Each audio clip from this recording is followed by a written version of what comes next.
सवाल वो ये है कि इंसान का मकसद क्या है। इंसान हमेशा जानना चाहता है कि वो इस दुनिया में क्यों आया और क्या काम था जिसको वो मुकम्मल करने आया। नाज़रीन मोहतरम, याद रखिएगा कि जब भी इंसान ने ये सवाल उठाया और ये सवाल सच्चे दिल के साथ उठा तो इसको जवाब भी ज़रूर मिला। अभी तक की तमाम दानिश, अभी तक के तमाम जो उनसे उलमा इकराम हैं, अभी तक के तमाम फ़हम फरासत वाले लोग वो इसी नतीजे पे पहुँचे हैं कि इंसान का मकसद दरअसल पर्सनल डेवलपमेंट है, ख़ुद को बेहतर बनाना है।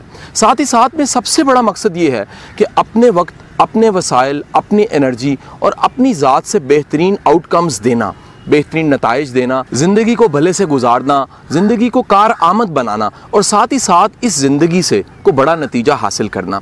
इंसान के अगर दुनिया में आने से फ़र्क पड़ता है तो याद रखिएगा दुनिया से वो जाए तब भी फ़र्क पड़ता है। हमारा हमेशा ये सवाल होता है कि हमें कोई जानता है कि नहीं जानता। हम ये सवाल क्यों नहीं उठाते कि हम खुद को जानते हैं या नहीं जानते। आपकी ज़िंदगी की सबसे बड़ी दरियाफ्त आपकी अपनी ज़ात की दरियाफ्त है। अगर आप खुद को दरियाफ्त करते हैं, आप ये जानते हैं कि आप हैं कौन, आप आए क्यों थे, आपका काम क्या था, ये दुनिया सारी की सारी आपके बगैर अधूरी थी और यकीनन अगर आप वो रोल प्ले करके नहीं जाएंगे तो अधूरी रहेगी। याद रखिए कुदरत कभी इंतज़ार नहीं करती। कुदरत बंदा भेजती है, उसे असाइनमेंट देती है, वो असाइनमेंट, वो टास्क उसको चुपता रहता है, उसको याद करवाया जाता है, उसको इशारे दिए जाते हैं और अगर वो ना सुने तो कुदरत आराम से एक आवाज़ लगाती है, नेक्स्ट। बंदा चला जाता है और अगला बंदा आ जाता है। अलमिया ये है कि जैसे इंसान आते हैं वैसे ही चले जाते हैं। ना उनकी ज़ात में कोई बेहतरी आती है, ना उनकी ज़िंदगी कारआमद बनती है, ना इस दुनिया पे कोई फ़र्क पड़ता है और ना ही उनकी अपनी ज़ाती ज़िंदगी में कोई फ़र्क पड़ता है। जैसे इंसान आया वैसे ही चला गया तो याद रखिएगा इस ज़िंदगी से हासिल कुछ भी ना हुआ। शऊर से उठने वाला एक सवाल है कि आखिर मेरी ज़िंदगी का क्या मकसद है। इस सिलसिले में जो भी बात की जाएगी वो मुकम्मल नहीं होगी, जो भी बात की जाएगी वो आखिरी नहीं होगी, जो भी बात की जाएगी उसको जनरलाइज नहीं किया जा सकता, सारों पे अप्लाई नहीं किया जा सकता। तो पहली बात तो ये है कि जब आपने सुबह उठ के खाना नाश्ता करना होता है तो क्या आप फटाफट यूट्यूब पे लिखते हैं मैं क्या खाऊं, या आपने जो कपड़े पहनने होते हैं तो क्या आप लिखते हैं यूट्यूब पर या किसी जगह पर आप पूछते हैं कि बताएं मैं क्या कपड़े पहनूं? तो आप खुद ही फैसला करते हैं ना। तो पहली बात तो ये है कि आपकी ज़िंदगी का क्या मकसद है, इसको और कौन बता सकता है आपको। उस ज़िंदगी के मकसद का तयन तो आपने खुद करना है। ऑब्जेक्टिविटी ऑफ योर लाइफ तो आपने डिसाइड करनी है और ये डिपेंड करता है कि आपका थिंकिंग पैराडाइम क्या है। अगर आप रिलीजियस पैराडाइम के अंदर सोचेंगे तो आप और तरीके से उस सवाल का जवाब देंगे और अगर आपका और थिंकिंग पैराडाइम डिफरेंट होगा तो आप डिफरेंट तरीके से जवाब देंगे। बहुत सारे लोगों ने अपनी ज़िंदगी के मकसद को जो मजहबी तालीमात के साथ अटैच किया हुआ है और उसके मुताबिक वो बड़ी एग्जाम्पल्स मौजूद हैं कि वो बहुत ही एक इफेक्टिव लाइफ गुजार रहे हैं। इसी तरह बहुत सारे लोगों ने फलाही कामों के लिए और ख़िदमत के लिए और डिफरेंट और एस्पेक्ट्स के साथ अपनी ज़िंदगी की ऑब्जेक्टिविटी अटैच की हुई है।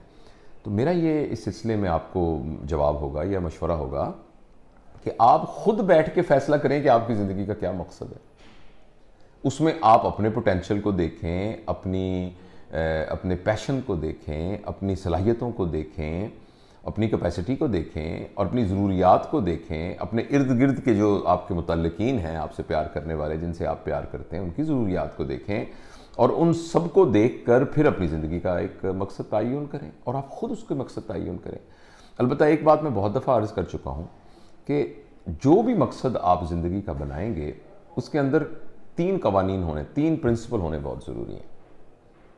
पहला प्रिंसिपल यह है कि जो भी आपकी ज़िंदगी का मकसद हो वो आपकी ज़रूरत ना हो।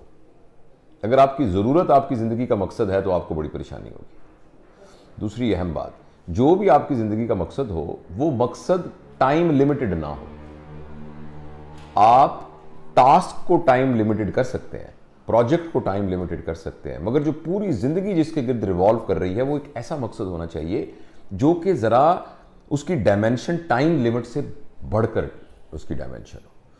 और तीसरी ये है कि जो भी आपकी ज़िंदगी का ऑब्जेक्टिव हो उसमें नोबेलिटी हो। नोबेलिटी का मतलब यह है कि उस ऑब्जेक्टिव को अचीव करने के सिलसिले में आपको जो भी मिले उसके फ़ायदा उठाने वाले आपके अहलो अयाल के अलावा भी कोई और लोग हों जिनसे उसको फ़ायदा हो। तो अगर ये तीन उसूल आप जहन में रखेंगे तो जो भी ऑब्जेक्टिव अपना बनाएंगे उस ऑब्जेक्टिव से आपको खुशी मिलेगी। आपको एक अपनी मुफीद होने का एक एहसास मिलेगा। और जब हम इस दुनिया से जाएंगे तो कोई ना कोई लेगेसी छोड़ के जाएंगे, कोई ना कोई याददाश्त छोड़ के जाएंगे, लोग आपको याद करेंगे। तो ये एक बात है। दूसरी एक और बहुत ही डिफरेंट एस्पेक्ट है इससे, कुछ चीज़ें मकसद तक पहुंचने का जरिया होती हैं। जैसे ये ऐनक है, ये इसका मकसद ये है कि इसके ज़रिए से मैं अच्छा देख सकूं। अगर मुझे अच्छा नहीं देखना तो इस ऐनक का कोई फ़ायदा नहीं है, इसका कोई मकसद नहीं है। इसी तरीके से इस कलम का मकसद ये है कि मैं इसे लिख सकूं। अगर मैंने लिखना नहीं है तो इस कलम का कोई मकसद नहीं है। कश्ती का मकसद ये है कि मैं उसके ज़रिए से दरिया पार कर सकूं। अगर मुझे दरिया पार ही नहीं करना तो कश्ती का कोई पर्पज़ नहीं है। तो कुछ चीज़ें ऐसी होती हैं जो मकसद तक पहुंचने का ज़रिया होती हैं, और कुछ चीज़ें होती हैं वो अपना मकसद खुद होती हैं। जिंदगी असल में किसी मकसद तक पहुंचने के ज़रिए से ज़्यादा अपना मकसद खुद है। जैसे बहुत सारे जगहों पर मैंने पढ़ा, बड़ों ने लिखा कि purpose of life is living. जैसे किसी ने ये कहा कि फूल क्यों खिलते हैं? उसने कहा फूल इसलिए खिलते हैं कि लोग उनको देखें और खुश हों। उसने कहा लेकिन जो जंगल में फूल खिलते हैं वो किस लिए खिलते हैं? वहां उनको तो कोई नहीं देखता। तो जंगल में जो फूल खिलते हैं, जो कहीं भी फूल खिलते हैं, तो फूलों के खिलने का मकसद है फूलों का खिलना। Purpose of blossoming is blossoming, that's it. तो एक एस्पेक्ट ये भी देखने का है कि जिंदगी का मकसद जिंदा होना है, रहना है। ये अपने अंदर एक मकसद है।